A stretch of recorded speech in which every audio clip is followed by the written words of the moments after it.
diyaar garowga qorshaha ciidanka Soomaaliya loogu diyaarinayo in ciidamada amisom ay kala wareegaan ammaanka guud ee dalka ayaa looga hadlay shirkan oo isugu yimaadeen dawladda Soomaaliya iyo saaxiibada caalamka ee taageera kulanka uu shir gudoominaya ra'iisul wasaaraha xukuumadda federaalka Soomaaliya ayaa lagu soo bandhigay guulaha dawladda Soomaaliya ka samaysay amniga guud ee dalka iyo dagaalka nabadiidka al-shabaab looga xoreynayo goobaha yaryar ay kaga sugan yihiin qaar ka mid ah gobolada dalka iyo sida ciidamadeena ugu diyaarsan yihiin inay la wareegaan sugidda ammaanka dalka taasoo ay soo dhaweeyeen xubnihii ka socday beesha caalamka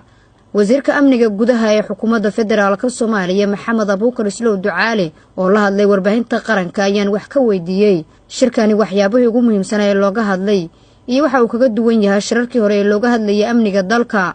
shirkan wuxuu daba socdaa shirki ka dhacay in December 4 iyo 5 magaalada Muqdisho uu daba socdaa shirkan oo sanadkii tagay uu daba socdaa marka shirkan wuxuu ka hadlayay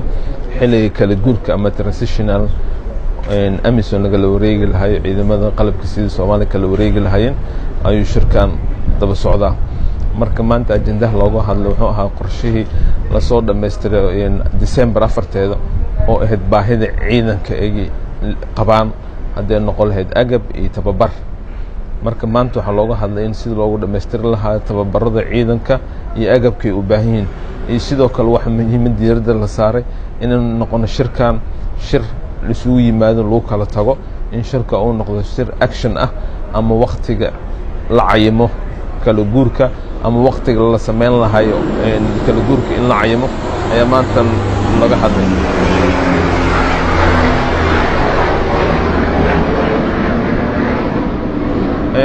waxaa kaloo laga hadlay in shirkan uu noqonay sida shirarka hore loo arki jiray Soomaaliya loo qaban jiray in shir la isugu yimaado la kala tago haddana shirka la isugu yimaado la kala tago uu noqdo shir wax ka soo baxa uu noqdo sidoo kale shir action markan waxa lagu balmay bisha Maarso marka la kulmay inaan laga hadlin waxyaalo shir oo laga hadlo wixii la sameyn lahaay ama actionka la qaadan lahaay in laga hadlo ayaa lagu balmay marka waxa ka soo qayb gal international community ayagana waxay balan qaadeen inay diyaar u yihiin in ciidamada Soomaaliya si lagu wareegi lahaayeen ay u qayb qaateen sidoo kale amisom ayadana waxay balan qaaday inay si hufan ugu shaqeyn doonto ilaa la gaaro xilli kala guurka wadanka ay si dardargelin doonto oo la ka wadan wadanka oo dhan